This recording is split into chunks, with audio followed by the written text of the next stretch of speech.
You're hilarious. And did I mention also it's low to mid five figures as the starting point to get me on a plane to begin with.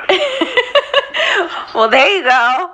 Making the big bucks, Jim. So is the Wendy's in Middlesboro, Kentucky, the best Wendy's restaurant in the United States?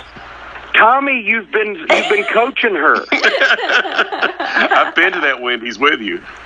How many times did I say, we got to stop here at the Wendy's in Middlesboro, Kentucky, right across the Tennessee line. We'd stop on the way up to the Eastern Kentucky shows. I think it was just the manager took extra pride in his location. I don't know what it was, but they never screwed up an order. It was always quick. It was always hot, always tasty.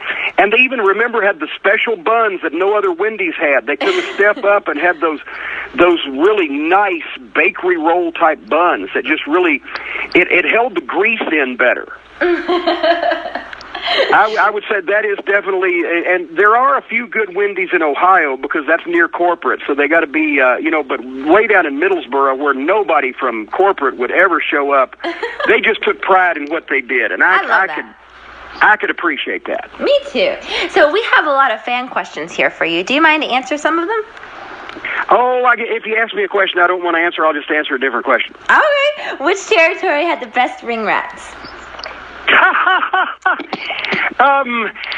I've got, it's in between Mid-South Wrestling and Mid-Atlantic Wrestling, and I don't know who's listening, so I don't want to insult anyone, but there was a plethora of accommodating females in both those territories, and the Carolinas rats were a little bit more knowledgeable about wrestling, but the Mid-South rats made up for it with their determination and work ethic. Oh, wow. Do you? I think that China is inducted in the Hall of Fame, or is she or is she not? Because this question... No, she's not. She's no, not? no, okay. no. Do you think she will be inducted or no? Oh, good Lord. Everybody says, well, no, they can't put China in the Hall of Fame because of her porn involvement and everything. My feelings weren't hurt by her involvement in porn. My feelings were hurt by her involvement in wrestling. I'm sorry, you don't speak ill of the dead, etc., but she was marginally talented at best, got by on her extreme size and striking look, and then got the attitude that she was going to be a major movie star and wanted to be the WWF champion, paid the same as, Steve Austin and The Rock, and she could wish in one hand and shit in the other one, see which one filled up first, as far as that was concerned. But no, I'm not anti-women in wrestling. I'm just anti that woman in wrestling. And besides, also, I watched her porn, and it was the first time that anything ever made me disinterested in sex. Oh no! Oh. Yeah, it was brutal. It was brutal. Did you her and Sable together are a classic indication of if the promoter wants to push you hard enough, anybody can get over. Wow. I hear you. We have one question asking, what was it like managing Yokozuna, Owen Hart, and Davey Boy Smith in the WWF? That was incredible because, Tommy, you remember, I just blundered right into that spot. Oh, yeah. Bruce Pritchard, Tom's brother, had contacted me, and little did I know what the real reason was, but he had called and asked if me and the Bodies wanted to make some shots in the WWF because they were low on tag teams and wanted to feature some different talent. And so we, okay, can I mention Smoky Mountain Wrestling? Absolutely. All right, very good. And then when I got there, they announced, well, also, we're looking for an American spokesperson for Yokozuna. Would you mind doing that also? Oh, sure, okay, while I'm here, Mm-hmm. And that started the run, and it was great. Yoko was... He was a tremendous talent and an incredible athlete for a guy that big. And I wish he had been able to keep his weight under just any semblance of under control. He'd still be with us. But there was, one of the world-class athletes of all time under that skin to be able to do things like that at 600 pounds. And, of course, Bulldog and Owen could hang with anybody, especially, when Davey was motivated. He was one of the best in the business, and Owen was, they were great personalities. So, that made it easier sometime to venture up into the great white cold north. Wow. Okay. Do you have fun putting together the Thrill Seekers music videos? Okay, yes, we did, and I was just laughing. Jericho came to Louisville for a Fozzy date here a few weeks ago, and we had lunch, and I did a taping for his podcast that'll air at some point. And we were talking about those videos, and they didn't know what to think. They come from Canada. They've only been in the business a couple of years to begin with. They didn't really have, great knowledge of Tennessee wrestling history.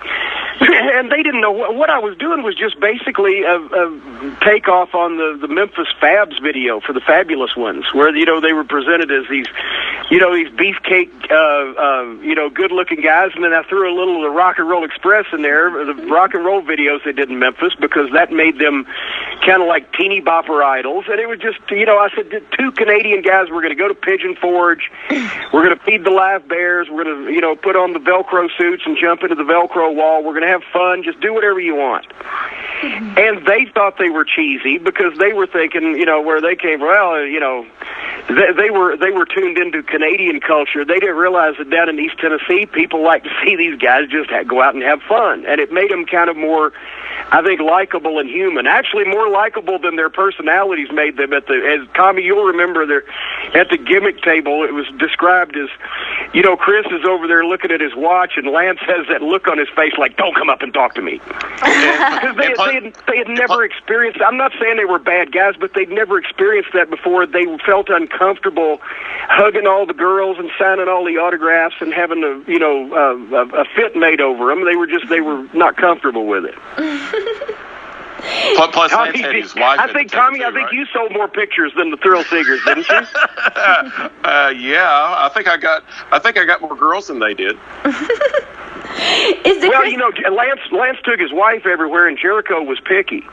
Because I'm still blister Jericho about having standards, but that was I bring in these two pussy magnets, and then I found out that Lance is going to bring his wife everywhere because he doesn't mess around, and Jericho has standards. And Jericho actually said finally, the night that he broke his arm at the Night of Legends, and was in a cast and had to have surgery the next day, then he finally found a girl that he really liked, and it was unfortunately the timing was wrong. And well, you were only there for 6 months. Well, is the Chris Jericho bloodbath at that Night of Legends, is that the most blood you've ever seen in a match? Oh, God, no. No. Well, I grew up in the 70s. I grew up watching Southern wrestling, so whether it was, I saw Ricky Gibson one time, it looked like he'd had a bucket of red paint dumped over the top of him. And Tommy Rich was, and actually Danny Davis, when he was one of the Nightmares, my partner in OVW, he had an incident one night in Evansville where things went a little south, and he ended up going to the hospital. It looked like he'd been hit across the forehead with a double-bladed axe. So it was excessive, but it wasn't anything out of the ordinary for Tennessee. Is the Anderson unveiling the best and cheapest surprise you've booked? The cheapest? Mm-hmm. Yeah, all we had to do was put a sheet over him. That was, and once again, that was where I enjoyed playing with people, because the Rock and Roll Express bring out their mystery partner to face the Heavenly Bodies and Bobby Eaton at the Bluegrass Brawl, and it's a guy under a sheet. And here the Rock and Roll come out with this, and I mean, it wasn't even a nice sheet. It was an old dirty sheet.